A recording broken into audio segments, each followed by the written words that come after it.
Hi friends, ഞാൻ ഇന്നൊരു നല്ല ടേസ്റ്റി ആയിട്ടുള്ള ഡ്രീം കേക്കിൻ്റെ റെസിപ്പി ആയിട്ടാണ് വന്നിരിക്കുന്നത്. ഇതിൻ്റെ ഓരോ ലെയറും നല്ല ടേസ്റ്റി ആയിട്ടുള്ള ഫില്ലിംഗ് ആണുള്ളത്. അപ്പോൾ നമുക്കിതെങ്ങനെയാണ് ചെയ്യുന്നതെന്ന് നോക്കാം. ഇതിനായിട്ട് ഞാൻ ഡാർക്ക് കോമ്പൗണ്ടും മിൽക്ക് കോമ്പൗണ്ടും എടുത്തിട്ടുണ്ട്. വാനിലറിൻ്റെ എടുത്തേക്കുന്നത്. ഇത് രണ്ടിൽ നിന്നും 50 ഗ്രാം വീതം ഞാനിവിടെ മുറിച്ചെടുത്ത് വെച്ചിട്ടുണ്ട്. നമുക്ക് ആദ്യമായിട്ടൊരു സോസ് ഉണ്ടാക്കണം. ഇതിനായിട്ട് 2 ടേബിൾ സ്പൂൺ കോൺഫ്ലവറും 3/4 കപ്പ് വിപ്പിംഗ് ക്രീമും എടുത്ത് നല്ലവണ്ണം ഒന്ന് മിക്സ് ചെയ്തെടുക്കുക. ഇത് മുഴുവനായിട്ടും മിക്സ് ആയതിനു ശേഷം മാത്രമേ സ്റ്റൗവിൻ്റെ ഫ്ലെയിം ഓൺ ചെയ്യാവൂ. ഇത് നല്ലവണ്ണം മിക്സ് ആയിട്ടുണ്ട്. ഇതിലോട്ട് ചോക്ലേറ്റും കൂടെ ചേർത്ത് കൊടുത്ത് സ്റ്റൗ ഓൺ ചെയ്യുക. മീഡിയം ഫ്ലെയിമിലിട്ട് നല്ലവണ്ണം ഒന്ന് കുക്ക് ചെയ്തെടുക്കുക. ഇത് ചൂടാവും തോറും ചോക്ലേറ്റ് നല്ലവണ്ണം ഒന്ന് മെൽറ്റായി വന്നോളും. പതിയെ കൈവിടാതെ ഇളക്കിക്കൊണ്ട് തന്നെ ഇരിക്കണം. ചോക്ലേറ്റൊക്കെ അലിഞ്ഞ് വന്നിട്ടുണ്ട്. അലിഞ്ഞ് കഴിഞ്ഞിട്ടും നല്ലവണ്ണം അത് കുക്ക് ചെയ്തെടുക്കണം. നല്ലൊരു ക്രീമി കൺസിസ്റ്റൻസി ആവുന്നവരെ ഇതൊന്ന് കുക്ക് ചെയ്യണം. നല്ല തിളച്ചൊന്ന് കട്ടിയായിട്ട് വരും. ഇത് കുക്കായി കഴിയുമ്പോഴത്തേക്കും ഇതിലോട്ടൊരു 1/2 ടീസ്പൂൺ വാനില എസൻസ് ചേർത്ത് കൊടുത്തിട്ടുണ്ട്. അതുകൂടെ ചേർത്ത് നല്ലവണ്ണം ഒന്ന് മിക്സ് ചെയ്ത് ഇത് തണുക്കാനായിട്ട് മാറ്റി വെക്കുക. ഒരു പാത്രത്തിൽ 1/4 കപ്പ് പഞ്ചസാരയും 1/4 കപ്പ് വെള്ളവും ചേർത്ത് നല്ലവണ്ണം തിളപ്പിച്ച് ഒരു ഷുഗർ സിറപ്പ് ഉണ്ടാക്കി തണുക്കാനായിട്ട് മാറ്റി വെക്കാം. പിന്നെ ഒരു പാത്രത്തിൽ ചൂടുവെള്ളം എടുക്കുക. വേറൊരു പാത്രത്തിൽ 25 ഗ്രാം ഡാർക്ക് കോമ്പൗണ്ട് എടുക്കുക. ഒരു 2 ടീസ്പൂൺ വിപ്പിംഗ് ക്രീമും ചേർത്ത് നല്ലവണ്ണം ഒന്ന് ചൂടാക്കി എടുക്കുക. ഡബിൾ ബോയിൽ ചെയ്ത് മെൽറ്റ് ചെയ്തെടുക്കുക. നല്ലവണ്ണം ചൂടായിട്ടുണ്ട്. നല്ലവണ്ണം ഒന്ന് മിക്സ് ചെയ്ത് കൊടുത്താൽ മതി. നല്ല മെൽറ്റായി കിട്ടിക്കോളും. കട്ടകളൊന്നും ഇല്ലാതെ തന്നെ അതൊന്ന് മെൽറ്റാക്കി എടുക്കുക. വേറൊരു പാത്രത്തിൽ 1 കപ്പ് വിപ്പിംഗ് ക്രീം എടുക്കുക. നല്ലവണ്ണം ഒന്ന് ബീറ്റ് ചെയ്തെടുക്കുക.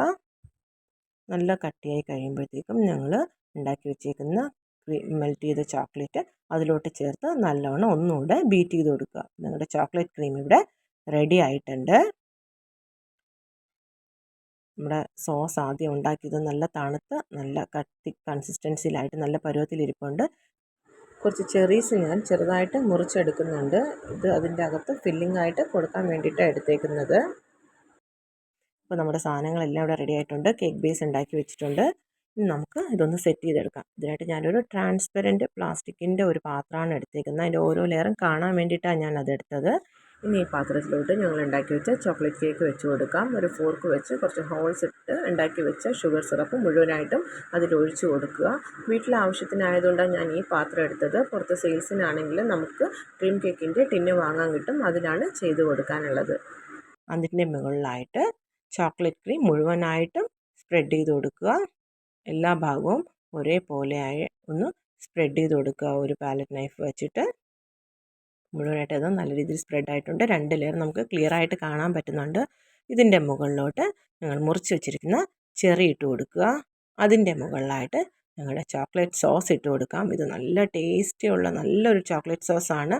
ഇതുപോലെ തന്നെ എല്ലാവരും ഒന്ന് ചെയ്യാൻ ശ്രമിക്കുക. നല്ല രുചിയാണിത്. ഇതും മുഴുവനായിട്ടും കേക്കിൻ്റെ ഭാഗത്ത് എല്ലായിടവും ഒരേപോലെ ഒന്ന് സ്പ്രെഡ് ചെയ്ത് കൊടുക്കുക. ഇപ്പോൾ 3 ലെയർ നമുക്ക് നല്ലവണ്ണം കാണാൻ പറ്റുന്നുണ്ട്. ഇനി ഇതൊന്ന് ഫ്രിഡ്ജിലോട്ട് മാറ്റി വെച്ചിട്ട് 25 ഗ്രാം ഡാർക്ക് കോമ്പൗണ്ടും 25 ഗ്രാം മിൽക്ക് കോമ്പൗണ്ടും എടുത്ത് നല്ലവണ്ണം ഒന്ന് മെൽറ്റ് ചെയ്തെടുക്കുക. ഇത് ചൂടോടെ തന്നെ നമ്മുടെ കേക്കിൻ്റെ മേളിൽ സ്പ്രെഡ് ചെയ്ത് കൊടുക്കുക. ഈ ലെയർ ഒരുപാട് കട്ടിക്ക് എടുക്കാൻ പാടില്ല. ഒരു തിൻ ലെയർ മതി. അല്ലെങ്കിൽ പൊട്ടിച്ചെടുക്കുമ്പോൾ ഭയങ്കര ഹാർഡായി പോവും. അതുകൊണ്ട് തന്നെ ഒരു തിൻ ലെയർ എടുത്ത് കേക്കിൻ്റെ മുകളിൽ മുഴുവനായിട്ടൊന്ന് സ്പ്രെഡ് ചെയ്ത് കൊടുക്കുക. ഇനി ഇതിൻ്റെ മുകളിൽ കുറച്ച് കൊക്കോ പൊടി സ്പ്രെഡ് ചെയ്ത് കൊടുക്കാം. ഒരു 2 ടീസ്പൂൺ കൊക്കോ പൊടി മതിയാവും. അതെടുത്തിട്ട് എല്ലാ ഭാഗങ്ങളിലും ഒരേപോലെ ഒന്ന് സ്പ്രെഡ് ചെയ്ത് കൊടുക്കുക. ഞാൻ ഒരു അരിപ്പയിലിട്ട് പതിയെ ഒന്ന് തട്ടി കൊടുക്കുകയാണ്. അപ്പോൾ ഇത് മുഴുവനായിട്ടും ഇതിൻ്റെ മുകളിൽ സ്പ്രെഡ് ആയിട്ടുണ്ട്. ഞങ്ങളുടെ ഡ്രീം കേക്കിൻ്റെ എല്ലാ ലെയറും ഇവിടെ തയ്യാറായിട്ടുണ്ട്. അപ്പോൾ എല്ലാ ലെയറും കാണാൻ പറ്റുന്നുണ്ട് ഈ ബോക്സ് ആയതുകൊണ്ട് തന്നെ. അപ്പോൾ ഇതുപോലെ എല്ലാവരും ഇതൊന്ന് ട്രൈ ചെയ്ത് നോക്കുക. നല്ല ടേസ്റ്റിയാണ്. ഇത് ഫ്രിഡ്ജിൽ വെച്ച് തണുപ്പിച്ച് നമുക്കിത് ഉപയോഗിക്കാം.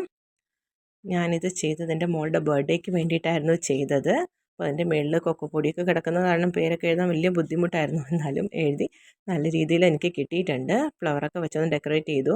ബർത്ത്ഡേ ആയതുകൊണ്ട് തന്നെ സ്പൂൺ വെച്ച് പൊട്ടിക്കാതെ നൈഫ് വെച്ച് തന്നെ ഒന്ന് കട്ട് ചെയ്യാൻ നോക്കിയതാണ്. പക്ഷേ മുകളിലത്തെ ലെയറൊക്കെ പൊട്ടി വരാൻ തുടങ്ങി. പിന്നെ സ്പൂൺ വെച്ച് തന്നെ അങ്ങ് എടുത്തു.